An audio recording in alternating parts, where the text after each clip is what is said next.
Hello and welcome to the Global Church Project. I'm Graham Hill. Jim Oehrig is Vice President of Integral Mission at American Leprosy Missions. Jim is experienced in meeting the challenges of international health work, disaster relief and community development. After nearly 2 decades in Latin America serving in the aid and development area, he's joined the American Leprosy Missions team in 2005. To date, he's worked in more than 40 different countries. American Leprosy Missions is the oldest and largest Christian organisation in the United States, curing and caring for people affected by leprosy and related diseases worldwide. It is estimated that more than 4 million people around the world are affected by leprosy today. Jim is passionate to see the church address this challenge while witnessing to Jesus Christ. You work with American Leprosy Missions. Can you tell us something about that organisation and what it does? American Leprosy Missions was founded in 1906 as an extension of the British and Irish leprosy missions. So we began to work in 1906, working in the Philippines, and then gradually expanded to a range of other countries. First as care for people affected by leprosy, and then by the 1930s and 40s looking at different medicines, including Dapsone at the time, to treat leprosy.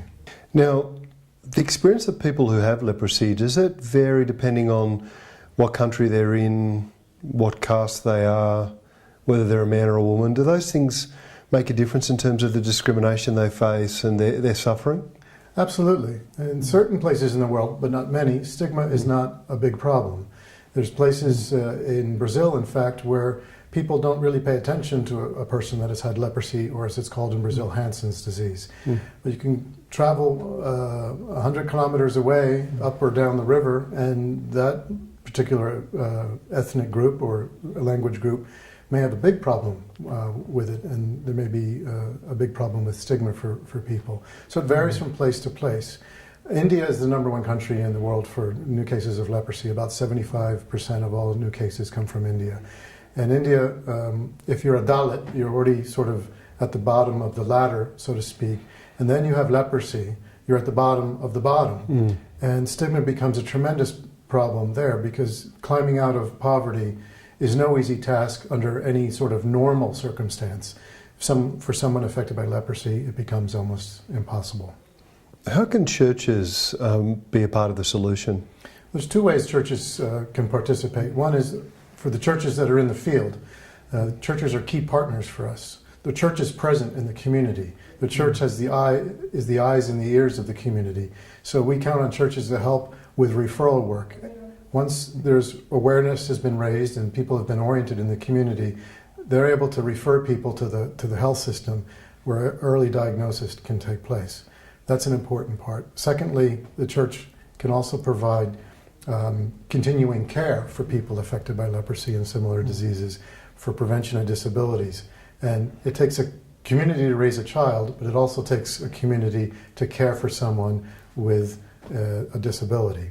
Churches in the West or in the North, in developed countries, can also participate, first and foremost, by praying for our work, praying for our projects, praying for our partners, and praying more than anything else for people that have been affected by leprosy, that God would grant them grace.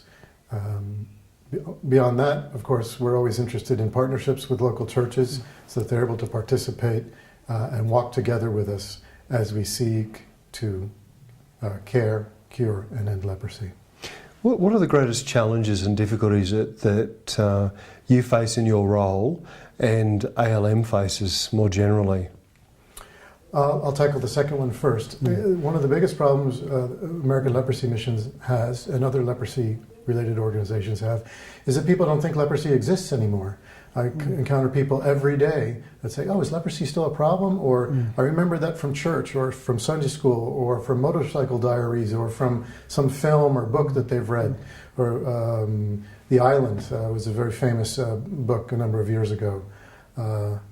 So they're not really sure if leprosy is still a problem in today's world. So educating people that leprosy is indeed still a problem it just gets a part of the way there, because we have to keep their attention for them to come on board and embrace our mission and our vision. How do you think that we can help local churches in the US or wherever in the world they happen to be move towards a form of mission that looks like what we're calling integral mission?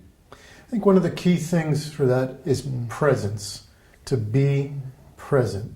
There's lots of talk, there's lots of articles, there's even songs you can sing about integral mission, but it's something that you are, not something that you do. So churches and church congregations, the church body, the body of Christ, actually needs to be present where those needs are. It may be across the street, across the motorway, or across the world. Jim Oehrig, thank you for joining us at Being Missional. Thank you for having me. The Global Church Project is located at www.theglobalchurchproject.com. On our website you'll find a wide range of interviews and resources for colleges, universities and churches. I look forward to your company next time. From me, goodbye.